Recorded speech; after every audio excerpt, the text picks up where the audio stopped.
और शिव कथा कहती है कि शरीर को कितना भी पवित्र बनाओ, पर शरीर पूर्ण रूप से कभी पवित्र नहीं होता। शरीर के अंदर थोड़ी न थोड़ी अपवित्रता रही जाती है।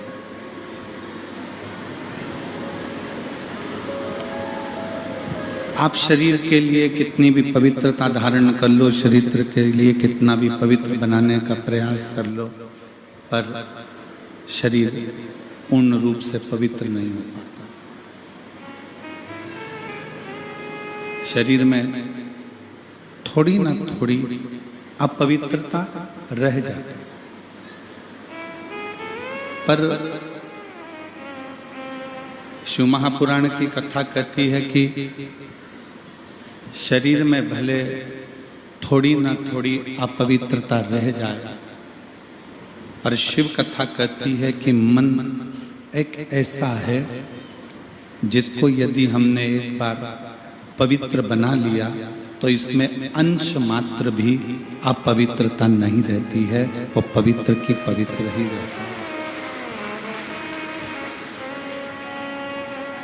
उसमें एक अंश मात्र भी अपवित्रता नहीं रहती।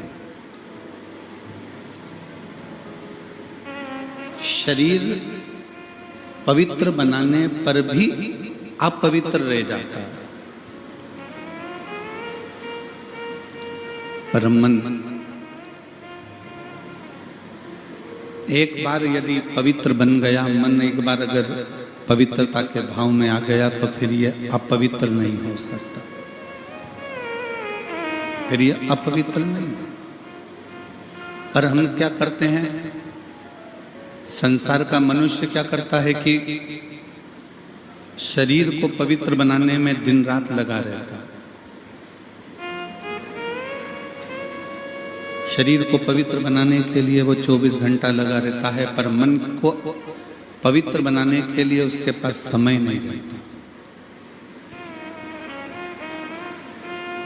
पर शिव कथा कहती है जिसने मन को पवित्र बना लिया, क्योंकि मेरा ओघड़दानी, मेरा शंकर, मेरा त्रिकालदर्शी, मेरा कैलाशी, मेरा अविनाशी, मेरा शिव शरीर की पवित्रता से कभी प्रकट नहीं होता।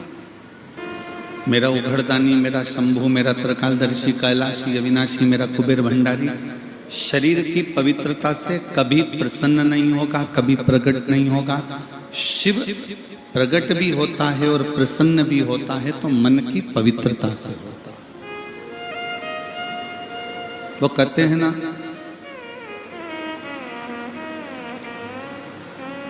कि संसार में आज के युग में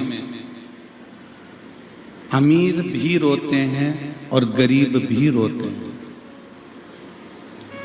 संसार में आज के युग में अमीर भी रोते हैं और गरीब भी रोते हैं। बस शिव को जल चढ़ाने वाला, शिव को जल चढ़ाने वाले चैन की नींद सोते हैं। बाकी की दुनिया के लोग इस संसार में जन्म लेने के बाद तो रोते ही रोते।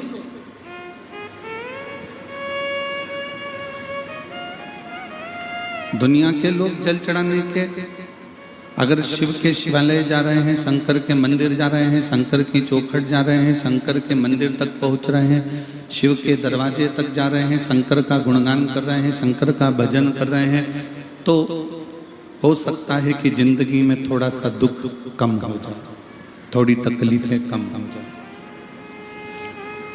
थोड़ा कष्ट कम हो जाए। पर इस युग में, इस संसार में अमीर भी रोते हैं, गरीब भी रोते हैं।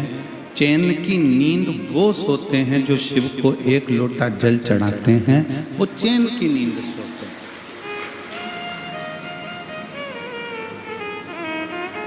ऐसा नहीं कि शंकर को जल चढ़ाएंगे तो दुख नहीं आएगा। दुख आता है, कष्ट आता है, तकलीफें आती हैं, सब कुछ होता है, पर शिव को जल चढ़ाने वाले व्यक्ति की जिंदगी में एक बल उत्पन्न होता चला जाता। शिव को जल चढ़ाने वाले व्यक्ति के जीवन में एक अलग से ऊर्जा उत्पन्न होने लगती। शंकर भगवान की अविरल भक्ति करने वाले के हृदय में एक अविरल तेज उत्पन्न होने लगता है। शिव महापुराण की कथा कहती है, भगवान शंकर का चरित्र कहता है कि मानव की देह को पवित्र बनाओगे फिर भी उसमें कुछ न कुछ खोट, कुछ न कुछ अपवित्रता रह सकती है, पर मन को यदि एक बार तुमने पवित्र बना लिया, इस मन को तुम शंकर के दरवाजे तक लेकर चले गए, इस मन को शिव की चौखट तक लेकर चले गए, तो फिर ये मन कभी अपवित्र नहीं होगा, ये पवित्र की पवित्र ही बना रहेगा, इसमें अपवित्रता का भाव नहीं आएगा।